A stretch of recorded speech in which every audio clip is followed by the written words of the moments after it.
پاکستان بننے سے پہلے انڈین پنجاب میں ایک سکھ رہتا تھا جو لاٹھی بڑی زبردست چلاتا تھا.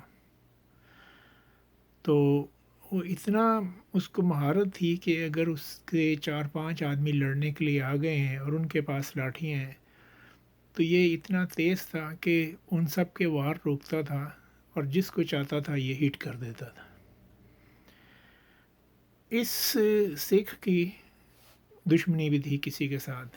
تو ایک دفعہ لڑائی ہوئی. اس لڑائی میں اس نے دوسرے گروپ کا ایک بندہ مار دیا.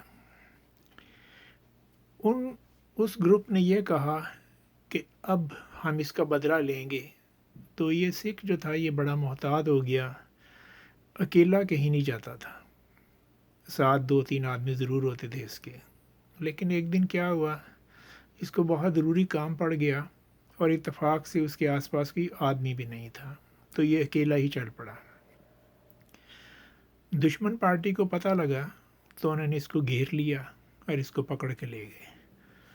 تو ان کے گاؤں کے باہر ان کا ڈیرا تھا، وہ اس کو وہاں لے گئے اور انہوں نے اس کو ایک کمرے میں بند کر دیا. انہوں نے ایک آدمی ان سے کہتا ہے اپنے ساتھیوں سے کہ اس کو بھی مارتے نہیں ہیں، اس کو ساری رات یہاں بند رکھتے ہیں تو یہ ساری رات نہ جی سکے گا نہ مر سکے گا، تو صبح آ کے اس کو جان سے مار دیں گے. یہ کہہ کے وہ چلے جاتے ہیں. اب یہ بندہ جو ہے یہ ساری رات اپنے مذہب کے مطابق اپنے گروؤں کو یاد کرتا رہتا ہے. پھر اس کے کانوں میں اذان کی آواز آتی ہے.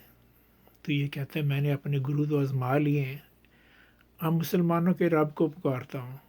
تو اس نے مسلمانوں کو جیسے سنا ہوا تھا ویسے اس نے کہنا شروع کر دیا، یا اللہ مدد، یا اللہ مدد، یا اللہ مدد.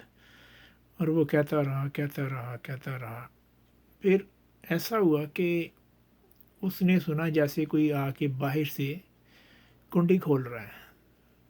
یہ کنڈی کی آواز سنتے ہی یہ بے ہوش ہو گیا. اس کو کچھ دیر کے بعد ہوش آیا تو اس کو ایسے لگا کہ جیسے یہ کسی گھوڑے کے اوپر بیٹھا ہوا ہے اور اندھیرا جو تھا وہ آہستہ آہستہ ختم ہو رہا تھا. تو اس کی جب آنکھ کھل گئی پوری طرح سے تو اس دوران یہ اپنے گاؤں تک پہنچ چکا ہوا تھا. گھوڑ سوار نے اس کو وہاں اتارا اور چلا گیا. یہ اپنے جب گھر پہنچا تو سب سے پہلا کام اس نے یہ کیا کہ مسلمانوں سے مل کے اسلام قبول کیا. پھر جب پاکستان بنا تو یہ پاکستان آ گیا. اب یہاں پر ایک سوال ہے سارے مسلمانوں سے، جب اللہ سبحانہ و تعالیٰ کسی بندے کی مدد کرنا چاہتا ہے تو وہ کیا کرتا ہے؟ کیا وہ خود نیچے آ کے مدد کرتا ہے؟ کیا وہ فرشتوں کو بھیجتا ہے؟ یا وہ کسی آدمی کے دل میں ڈالتا ہے کہ تم جا کے میرے اس بندے کی مدد کرو؟ اللہ حافظ.